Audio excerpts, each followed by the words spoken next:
सवारी साधनको हकमा के हो जोर बिजोर प्रणाली? अहिले लकडाउनलाई लुज डाउन अर्थात केही खुकुलो गरेसँगै सड़कमा यातायातको चाप बढेको छ।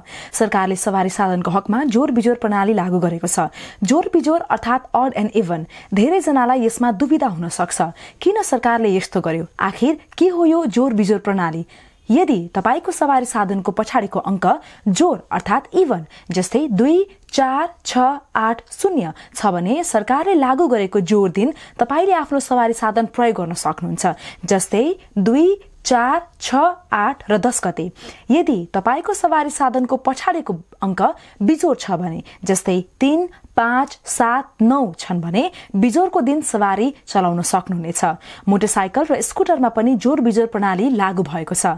ट्राफिक प्रहरीलाई परिपत्र भएपछि जोर बिजोर लागू गरिएको छ। साथै दुई पाङ्ग्रे सवारीमा एकजना मात्र हिँड्न मिल्ने नियम पनि यथावत राखिएको छ। सार्वजनिक सवारी साधन भने सञ्चालन हुन पाउने छैनन्, तर सरकारले लागू गरे तापनि जोर बिजोर प्रणालीको कार्यान्वयन भने भएको पाइएको छैन। सड़कमा दुवै नम्बरका सवारी साधन हरेक दिन गुडिरहेका छन्। यति बेला किन जोर बिजोर भन्ने प्रश्न पनि उठिरहेको छ। जोर बिजोर लागू भए के हुन सक्छ? सवारी साधनको जोर बिजोर इतिहास कुन कुन मुलुकले अपनाएका थिए त? यसलाई पनि नियालौ। सन् 1989 मा पहिलो पटक मेक्सिकोले वायु प्रदूषणलाई कम गर्नका निमित्त हप्तामा जोर बिजोर अर्थात अड एन्ड इभन सिस्टम लागू गरेको थियो। यो प्रणालीले त्यति बेला मेक्सिकोको कार्बन मोनोअक्साइड 11% कम भएको थियो, जसलाई मेक्सिको सरकारले वातावरणको हकमा राम्रै उपलब्धि मानेको थियो।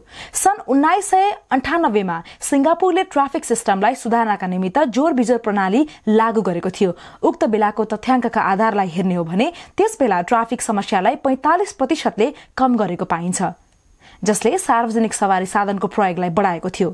सन् 2008 मा चीनमा कारलाई लिएर जोर बिजोर प्रणाली लागू गरिएको थियो, जहाँ 20% ले प्रदूषण कम भएको थियो। फ्रान्सको पेरिसमा जोर बिजोर प्रणाली त्यति बेला लागू गरिएको थियो जब देशमा वायु प्रदूषण ज्यादा मात्रामा भयो। तर जब जोर बिजोर प्रणाली लागू गरियो त्यहाँको सरकारले सार्वजनिक यातायात सुविधा निशुल्क गरिदिएको थियो। भारतले पनि प्रदूषणलाई कम गर्नका निमित्त पहिलो पटक 2016 मा जोर बिजोर अर्थात अड एन्ड इभन प्रणाली सुरु गरेको थियो। तर त्यहाँ भने नागरिक स्तरबाट त्यति नरुचाएपछि स्वतः हटाउँदै लगेको थियो। सरसर्ती हेर्दा विश्वका धेरै विकसित मुलुकले प्रदूषण कम गर्नका निमित्त जोर बिजोर प्रणालीलाई अपनाएको देखिन्छ।